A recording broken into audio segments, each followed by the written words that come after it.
So much to talk about. I want to start, you're fresh off this pen, The 6 Degrees of Kevin Bacon. Obviously, this is something that's been going on for 20 years. At first, you were kind of against it. How has that evolved? And are you kind of surprised 20 years? I'm surprised with anything the last 20 years, especially in this day and age. Ideas and concepts, are very, very flushable. We don't hold on to stuff too much. So the idea that this hung around as long as it did kind of blows my mind. And as you said, I was sort of horrified with the idea when I first heard about it. But over the course of time, it seemed like it just wasn't going away. I thought, well, it'll be a joke, and then everyone will forget about it. But it just hangs in there. So you joked about it. You still joke about it. You named your foundation after it. Now you're speaking about it. How did you? I mean, you talked a little bit about how you came to terms with it, but you also have said that it's been useful for you. How is it useful? Well, is that true? First of all. Well, first off, I've always felt that if you took me out of the equation, that it was a beautiful concept because we are all connected and we are all sharing this planet, and the things that we do in our neighborhoods affect our neighbors and also the people on the other side of the world. And when you look at things like Twitter and Facebook, it really is about people trying to connect with each other. You tweeted from a bathroom in Newark. Yeah. What happened? It's not the first time this has happened to me. I was in Newark at the airport, and as soon as I walked in and stood up to the urinal, a guy turned to me and said, "Oh my God, Kevin Bacon, can I have your autograph?"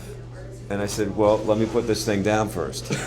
To tell you the truth, that's not exactly what I said. Yes, you're editing it, perhaps. I'm editing it. What kind of? Well, how can I paraphrase this? I said, "Let me get out of my hands before I sign your autograph." But you signed the autograph. I did, yeah. I washed my hands. I signed the autograph, and then I washed them again. Is that the craziest autograph story? No. Oh my God, no. And first off, that's happened to me. I happened to tweet about it the other day, but that's happened to me many, many times. Because there's a funny kind of thing, when you're standing at a urinal, I mean. Yes, I've been there. Yeah, you sometimes, this particular urinal also had a mirror so that you could see the approaching member. Oh, no. Member is maybe the wrong word to use in this case.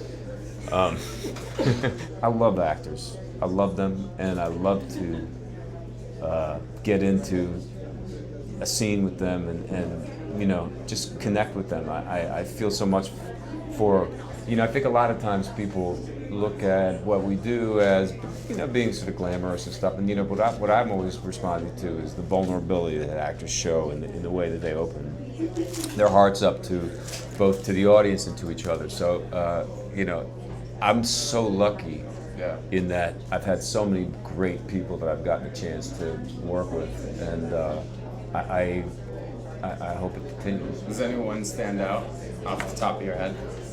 Wow, I think that, working with Meryl Streep was just an amazing experience because people always say, well, if you could have modeled your career after someone, and they always assume that it would be a guy. Of course. And there were a lot of guys that Anthony Hopkins. Anthony Hopkins, yeah. But the thing about Meryl is that she's so transformative in role after role after role. You really do forget that she also played this, and she also played this, and she also played this. She really makes you. And that was my idea about what I thought an actor was supposed to be, someone that stepped into a different person's shoes every time they went out to work. Michael was a musician. He's older than me.